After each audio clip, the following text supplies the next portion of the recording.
혹시 지금 나는 하나님을 잘 섬기고 있다고 확신하면서 사실은 예수님을 십자가에 못 박는 편에 서 있을 수도 있다는 생각을 해보셨습니까? 오늘은 예수님께서 십자가 위에서 하신 행하면서도 알지 못하는 죄에 대한 주님의 탄식을 함께 살펴보려고 합니다. 먼저 누가복음 23장 34절 말씀을 보겠습니다. 이에 예수께서 가라사대 아버지여 저희를 사하여 주옵소서. 자기의 하는 것을 알지 못함이니이다 하시더라. 저희가 그의 옷을 나눠 제비 뽑을세. 예수님을 십자가에 못 박은 사람들은 로마 군인들과 종교 지도자들이었습니다. 그들은 자신들이 하나님을 대적하고 있다고 전혀 생각하지 않았습니다. 오히려 우리는 하나님의 영광을 위해 이단자를 제거한다고 믿었습니다. 그래서 주님은 이렇게 말씀하십니다. 아버지여 저희를 사하여 주옵소서. 자기들이 하는 것을 알지 못함이니이다. 우리는 이 말씀을 통해 하나님께서 반드시 사해 주셔야만 구원받을 수 있는 죄는 누구나 쉽게 죄라고 인정하는 죄가 아니라 죄를 저지르면서도 죄라고 생각하지 않고 오히려 옳다고 여기며 행하는 죄임을 알게 됩니다. 예수님을 십자가에 못 박은 사람들을 떠올려 보십시오. 만약 그들이 지금 우리가 하나님의 아들을 죽이고 있다는 것을 알았다면 그렇게 할 수 있었을까요? 그들은 나름대로 하나님을 열심히 섬겼고 그렇게 하는 것이 하나님께 잘하는 것이라고 확신했습니다. 오늘 우리도 같습니다. 나는 죄인이긴 하지만 그래도 남들보다는 괜찮은 신앙인 이렇게 생각하는 동안 우리는 도덕적인 몇 가지 죄만 떠올립니다. 술, 담배, 성적인 타락, 남에게 피해를 끼치는 행동, 남에게 상처를 주는 말. 그래서 그 정도는 안 하니까 나는 그래도 괜찮다라고 여깁니다. 그러나 주님이 다루시는 죄는 훨씬 더 깊은 차원의 죄입니다. 단순히 행위적으로 드러나는 죄는 죄의 뿌리로부터 나온 결과물일 뿐입니다. 우리는 하나님 앞에 이 죄의 뿌리를 해결받아야만 구원받을 수 있습니다. 하나님께서 성경을 통해 강조하시는 죄는 바로 이러한 근본적인 죄의 뿌리입니다. 그 죄의 뿌리는 바로 하나님께 붙들려 진리로 통치받는 것이 아닌 사망의 권세 잡은 사탄의 지배 아래에 있는 영적 상태를 말합니다. 사탄은 세상에서 옳다 하는 사람의 계명과 여러 가지 논리를 믿게 하여 하나님의 법이 아닌 다른 법대로 살아가게 만드는데 그것을 두고 성경에서는 불법이라 표현합니다. 사탄의 지배 아래에 있는 사람은 근본적으로 죄의 뿌리가 해결되지 않은 상태이기 때문에 아무리 옳은 생각을 하고 옳은 일을 한다 해도 그 모든 것이 하나님을 대적하는 불법을 행하는 것일 뿐입니다. 이것이 바로 주님이 말씀하신 행하면서도 알지 못하는 죄의 실체입니다. 불법에 대한 말씀을 보겠습니다. 요한일서 3장 8절 말씀입니다. 죄를 짓는 자는 마귀에게 속하나니 마귀는 처음부터 범죄함이라 하나님의 아들이 나타나신 것은 마귀의 일을 멸하려 하심이라. 요한일서 3장 4절 말씀입니다. 죄를 짓는 자마다 불법을 행하나니 죄는 불법이라. 로마서 6장 19절 말씀입니다. 너희 육신이 연약함으로 내가 사람의 예대로 말하노니 전에 너희가 너희 지체를 부정과 불법에 내주어 불법에 이른 것 같이 이제는 너희 지체를 의에게 종으로 내주어 거룩함에 이르라.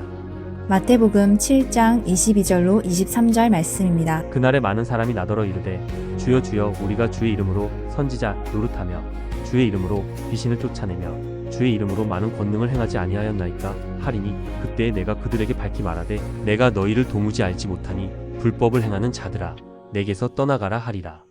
이사야 29장 13절 말씀입니다. 주께서 이르시되 이 백성이 입으로는 나를 가까이하며 입술로는 나를 공경하나 그들의 마음은 내게서 멀리 떠났나니 그들이 나를 경외함 사람의 계명으로 가르침을 받았을 뿐이라. 진정 자신의 죄가 무엇인지 아는 자가 회개할 수 있고 고침받을 수 있습니다. 욥기 13장 23절 24절 말씀입니다. 나의 불법과 죄가 얼마나 많으니까 나의 허물과 죄를 내게 알게 하옵소서. 주께서 어찌하여 얼굴을 가리우시고 나를 주의 대적으로 여기시나이까. 불법은 사탄이 퍼뜨려 넣은 거짓 사상의 법입니다. 사탄의 지배 아래 있는 영적 상태의 사람은 아무리 자기가 보기에 옳은 일을 해도 그것이 오히려 하나님을 대적하고 하나님이 나를 향해 얼굴을 가리실 수밖에 없는 불법의 죄를 행하는 것입니다. 욥은 자신의 근본적인 죄를 알게 해달라고 하나님 앞에 기도하며 나아간 것입니다. 이것이 진짜 회개의 출발점입니다. 내가 죄인입니다 라는 추상적인 말이 아니라 주님이 말씀하신 죄가 무엇인지 제가 무엇을 잘못 믿고 있는지 보게 해주십시오 라는 구체적인 기도입니다. 디모데전서 1장 15절 말씀입니다. 미쁘다 모든 사람이 받을 만한 이 말이여 그리스도 예수께서 죄인을 구원하시려고 세상에 임하셨다 하였도다. 죄인 중에 내가 괴순이라. 바울은 교회를 핍박하고 스데반의 순교를 동의했던 사람이었습니다. 그때 그는 자기가 죄를 짓고 있다고 생각하지 않았습니다. 오히려 하나님을 위한 열심이라고 확신했습니다. 그리고 나중에 눈이 열렸을 때 그는 이렇게 절규합니다. 로마서 7장 24절 말씀입니다. 오라 나는 공고한 사람이로다. 이 사망의 몸에서 누가 나를 건져내랴. 여기에서 사망의 몸이라는 표현은 자신의 근본적인 죄의 뿌리가 바로 사망 권세 잡은 사탄의 지배 아래 갇힌 영적 상태임을 고백한 것입니다.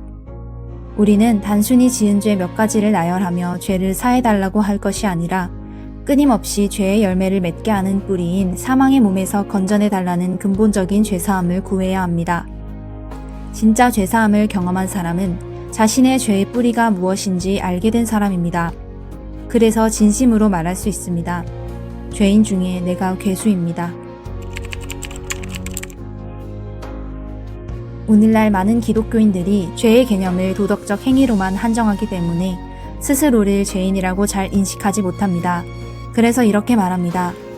큰 죄 지은 적 없는데요. 남들보다 착하게 살았고 교회도 열심히 다니는데요. 그러나 이사야 선지자는 이렇게 고백합니다. 이사야 64장 6절 말씀입니다. 무릇 우리는 다 부정한 자 같아서 우리의 의는 다 더러운 옷 같으며 우리는 다 잎사귀 같이 시들므로 우리의 죄악이 바람같이 우리를 몰아가나이다.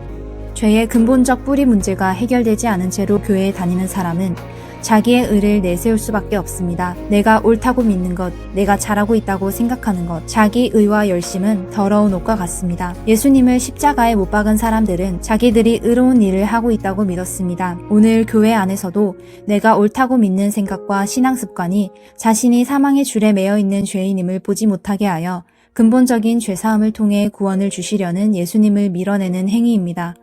그래서 요한일서는 이렇게 말합니다. 요한일서 1장 8절로 9절 말씀입니다. 만일 우리가 죄 없다 하면 스스로 속이고 또 진리가 우리 속에 있지 아니할 것이요 만일 우리가 우리 죄를 자백하면 저는 미쁘시고 의로우사 우리 죄를 사하시며 모든 불의에서 우리를 깨끗게 하실 것이요 누가복음 5장 32절 말씀입니다. 내가 의인을 부르러 온 것이 아니요 죄인을 불러 회개시키러 왔노라. 예수님은 진정 자신의 존재가 죄인임을 깊이 깨달아 진정한 죄사함을 갈망하는 자에게 찾아오시는 분입니다. 나는 죄 없다고 말하는 순간 나는 이미 가장 깊은 죄 안에 들어가 있는 것입니다. 한 유명한 목회자 팀 켈러는 복음 안에서 사람들이 두 가지 방식으로 하나님을 떠난다고 말했습니다. 하나는 죄를 마음껏 짓는 방식이고 다른 하나는 도덕적으로 착하게 살면서 그 착함을 의지하여 하나님을 필요 없게 만드는 방식입니다. 후자가 바로 오늘 본문에서 말하는 사람들입니다. 하나님을 위해 열심히 일한다고 믿으면서 실제로는 예수님을 문 밖으로 밀어내는 사람들입니다. C.S. 루이스는 지옥에 관한 글에서 이런 말을 했습니다. 가장 위험한 죄인은 자기의 악함을 모르는 선량한 종교인일 수 있다. 왜냐하면 그는 스스로 죄인이라는 사실을 자각하지 못하기 때문에 복음을 필요로 하지 않기 때문입니다. 십자가 아래서 예수님의 옷을 제비 뽑던 군인들도 아마 이렇게 생각했을 것입니다. 우리는 그냥 맡은 일을 할 뿐이야. 우리는 직무를 수행할 뿐이야. 하지만 하나님의 관점에서는 그 손이 하나님의 아들을 못 박는 손이었습니다. 주님이 십자가에서 저들이 자기가 저지르는 죄를 알지 못한다고 탄식하신 그 말씀이 바로 나를 향한 말씀임을 본다면 우리는 내가 생각해왔던 죄의 개념을 완전히 다시 돌아보게 될 것입니다. 그리고 근본적인 죄의 뿌리를 발견하게 될 것입니다. 나는 지금 무엇을 올바른 신앙이라고 생각하고 있습니까?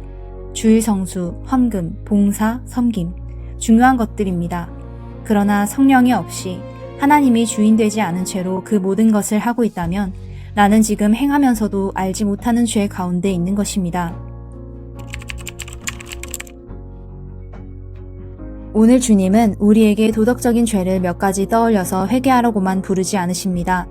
죄의 뿌리인 사망의 몸, 곧 사탄의 불법 아래 매여 있는 죄인임을 보고 그 사망의 몸에서 건져내기 위하여 부르십니다. 디모데전서 1장 15절 말씀입니다. 미쁘다 모든 사람이 받을 만한 이 말이여 그리스도 예수께서 죄인을 구원하시려고 세상에 임하셨다 하였도다. 죄인 중에 내가 괴순이라. 디도서 2장 14절 말씀입니다. 그가 우리를 대신하여 자신을 주심은 모든 불법에서 우리를 구속하시고 우리를 깨끗하게 하사 선한 일에 열심하는 친 백성이 되게 하려 하심이니라. 예수 그리스도께서는 사단의 지배 아래 곧 사탄의 지배하는 도구인 불법으로부터 우리를 구속하시기 위해 우리를 대신하여 자신을 대속물로 주신 분입니다. 사탄의 지배로부터 벗어나는 것이 깨끗하게 되는 것이며 깨끗하게 된 자만이 하나님 나라에 소속되어 진리의 법으로 통치받는 친 백성으로서 선한 일을 행하며 살아갈 수 있게 되는 것입니다. 실제적인 적용 3가지를 말씀드리겠습니다. 첫째, 죄의 관점 바꾸기입니다. 내가 생각하는 죄의 개념을 무조건 받아들여서 그것으로 죄책감을 느끼거나 타인을 정죄하지 말고 하나님께서 말씀하신 죄, 하나님께서 사하시고자 하는 죄의 개념이 무엇인지를 성경 속에서 답을 구합니다. 둘째, 욥의 기도 실천하기입니다. 욥의 기도를 그대로 따라하십시오. 나의 허물과 불법의 죄를 내게 알게 하옵소서. 말씀을 읽을 때, 설교를 들을 때, 누군가의 말을 들을 때 내가 보지 못했던 죄, 행하면서도 알지 못했던 죄를 비춰달라고 구하십시오. 그리고 그 죄의 뿌리를 보게 해달라고 간구하십시오. 셋째, 바울의 고백 실천하기입니다. 오라, 나는 공고한 사람이로다. 이 사망의 몸에서 누가 나를 건져내랴. 하나님 앞에 나는 산자가 아니라 사망한 자였음을 고백하십시오. 이미 사망 권세 잡은 사탄의 지배 아래 있는 자임을 인정할 때 죽은 자를 살리시는 예수 그리스도의 구원을 진정으로 갈망하게 될 것입니다.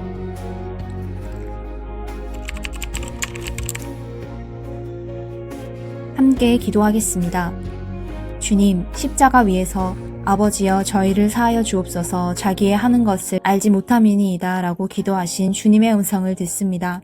주님, 저는 제가 죄인이라는 말을 머리로는 알고 있었지만 정작 제가 어떤 죄를 짓고 있는지, 무엇을 잘못 믿고 있는지, 죄의 뿌리가 무엇인지 전혀 알지 못했습니다.